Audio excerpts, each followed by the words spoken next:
Am I a bad candidate? I've seen a bunch of LinkedIn posts lately with this sentiment. Many of these posts coming from people who have way more professional experience than me and above average career accomplishments. I think that it's clear that there are forces at play in the market causing the reduction of full-time employee roles, and I don't hear many people talking about them. So let's go back to summer 2020. Most everyone is at home, and big tech is experiencing record revenues and traffic. Small businesses are incentivized by the SBA to keep existing employees and hire new ones. Because of this new demand for full-time employees feel comfortable pushing their employers for more benefits, more pay, and increased job flexibility. We also start to see other questionable employee behavior like job hopping and deceptively working multiple full-time roles at once. Fast forward to today, and the cost and hassle that comes with having a full-time employee has gone up significantly. I'm friends with a small handful of business owners who have complained to me lately about the increased difficulty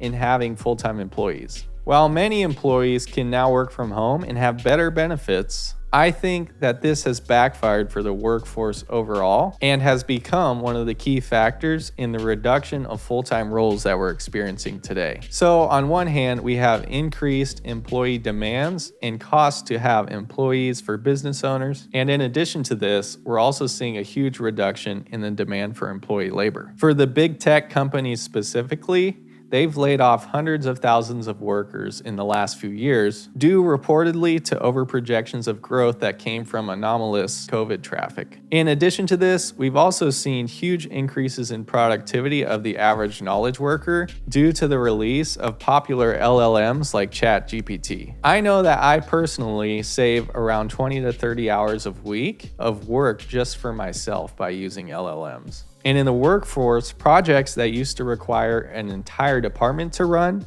can now be run by only one or two people. In the long term, this is going to be extremely beneficial by lowering the cost of most consumer goods and also increasing the demand for labor as a result. But in order for this to occur, the costs first need to be cut, which is going to require a lot of layoffs before the demand for these lower priced products can grow, driving an increase in demand for labor. One specific example of this happening would be the eventual disruption of the transportation industry by self-driving. As the majority of costs required to produce most consumer goods come from transportation, and most of those costs come from trucking, when self-driving becomes practical, we're going to see a huge reduction in those costs. And what this will do is it will lower the cost of most consumer goods, making it cheaper for everyone to live, and also drive innovation for those products because of the increased profit. This transitional period will be super harmful for people who are career drivers with them getting laid off, but it will lead to a better life for the majority by lowering the cost of consumer goods and driving the need for new industries. And we've actually seen many technology transitions similar to this happen in history,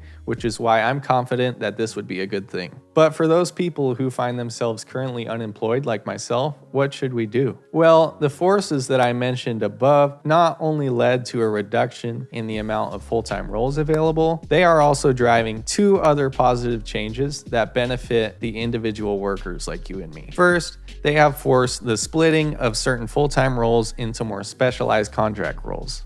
Over the past few months of my unemployment, I've leaned into a specific specialty and seen my hourly income go up by almost 50%. Specialized roles and contracts pay way higher than your typical full-time employee salary. And with an increasing number of these specialized contracts hitting the market, it's a great opportunity for people who find themselves unemployed. And contracting can also be done while searching for a new full-time role. Secondly, the barriers that used to exist to start a business are way lower due to new technology and AI. We can create products and services now with almost no risk that have the potential to make us exponentially more money than we would ever make in a full-time role. So, if you've been laid off recently, I would recommend first looking for contract work in a specialty that you're familiar with and can grow in. And while doing this, look for different ways to package your professional experience into a new product or service that you can sell at scale. And for business owners who currently have full-time employees,